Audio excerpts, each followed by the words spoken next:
Exodus 1. Israel increases greatly in Egypt. These are the names of the sons of Israel who came to Egypt with Jacob, each with his household: Reuben, Simeon, Levi, and Judah; Issachar, Zebulun, and Benjamin; Dan and Naphtali; Gad and Asher. All the descendants of Jacob were 70 persons. Joseph was already in Egypt.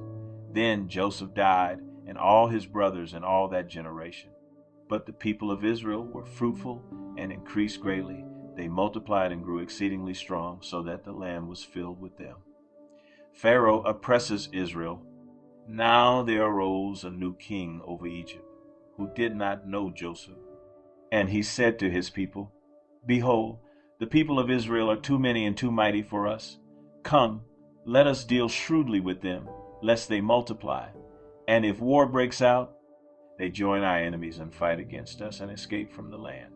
Therefore they set taskmasters over them to afflict them with heavy burdens. They built for Pharaoh store cities, Pithom and Ramses.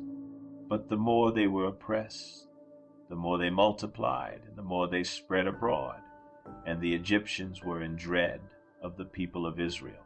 So they ruthlessly made the people of Israel work as slaves, and made their lives bitter with hard service in mortar and brick, and in all kinds of work in the field. In all their work, they ruthlessly made them work as slaves. Then the king of Egypt said to the Hebrew midwives, one of whom was named Shiphrah and the other Puah, "When you serve as midwife to the Hebrew women and see them on the birth stool, if it is a son, you shall kill him. But if it is a daughter, she shall live." But the midwives feared God and did not do as the king of Egypt commanded them, but let the male children live. So the king of Egypt called the midwives and said to them, "Why have you done this, and let the male children live?" The midwives said to Pharaoh, "Because the Hebrew women are not like the Egyptian women, for they are vigorous and give birth before the midwife comes to them." So God dealt well with the midwives, and the people multiplied and grew very strong. And because the midwives feared God, he gave them families. Then Pharaoh commanded all his people, "Every son that is born to the Hebrews you shall cast into the Nile, but you shall let every daughter live." Exodus 2. The birth of Moses. Now a man from the house of Levi went and took as his wife a Levite woman. The woman conceived and bore a son, and when she saw that he was a fine child, she hid him 3 months. When she could hide him no longer, she took for him a basket made of bulrushes and daubed it with bitumen and pitch. She put the child in it and placed it among the reeds by the river bank.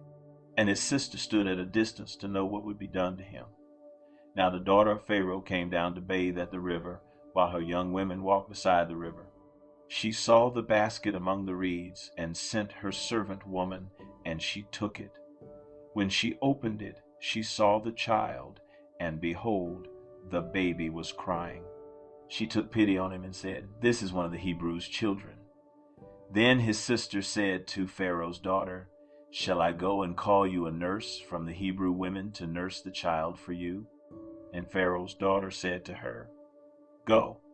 So the girl went and called the child's mother. And Pharaoh's daughter said to her, "Take this child away and nurse him for me, and I will give you your wages." So the woman took the child and nursed him. When the child grew older, she brought him to Pharaoh's daughter, and he became her son. She named him Moses because, she said, "I drew him out of the water." Moses flees to Midian. One day, when Moses had grown up, he went out to his people and looked on their burdens, and he saw an Egyptian beating a Hebrew, one of his people. He looked this way and that, and seeing no one, he struck down the Egyptian and hid him in the sand. When he went out the next day, behold, 2 Hebrews were struggling together. And he said to the man in the wrong, "Why do you strike your companion?" He answered, "Who made you a prince and a judge over us? Do you mean to kill me as you killed the Egyptian?" Then Moses was afraid and thought, "Surely the thing is known." When Pharaoh heard of it, he sought to kill Moses. But Moses fled from Pharaoh and stayed in the land of Midian. And he sat down by a well. Now the priest of Midian had 7 daughters, and they came and drew water and filled the troughs to water their father's flock. The shepherds came and drove them away, but Moses stood up and saved them and watered their flock. When they came home to their father Reuel, he said, "How is it that you have come home so soon today?" They said, "An Egyptian delivered us out of the hand of the shepherds and even drew water for us and watered the flock." He said to his daughters, "Then where is he?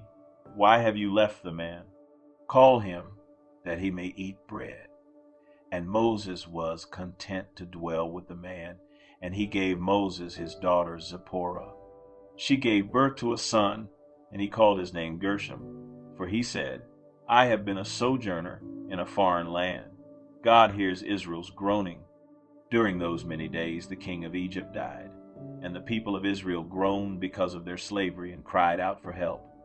Their cry for rescue from slavery came up to God. And God heard their groaning, and God remembered his covenant with Abraham, with Isaac, and with Jacob. God saw the people of Israel, and God knew. Exodus 3, the burning bush.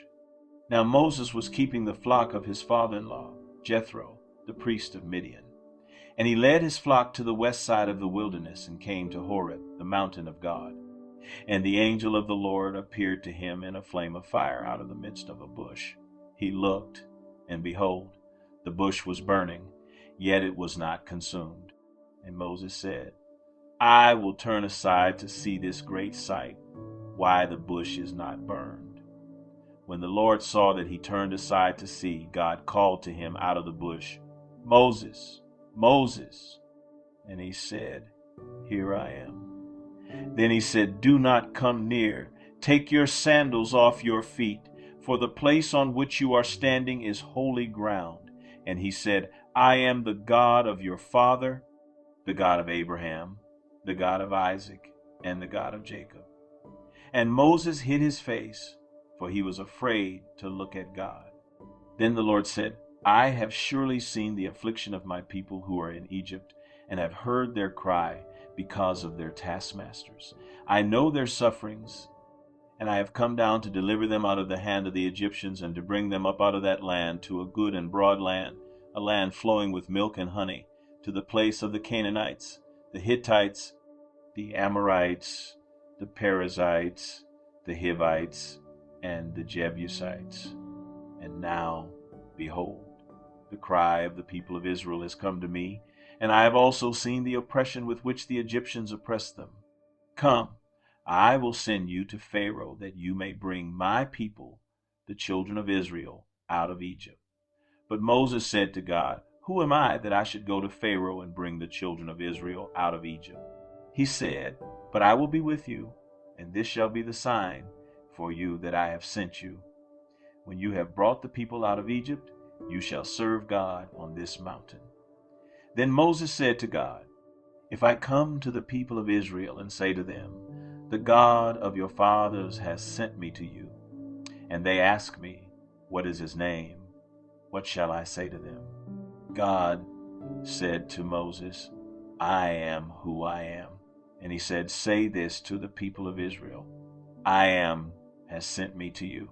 God also said to Moses, "Say this to the people of Israel, 'The Lord, the God of your fathers, the God of Abraham, the God of Isaac, and the God of Jacob, has sent me to you.' This is my name forever, and thus I am to be remembered throughout all generations.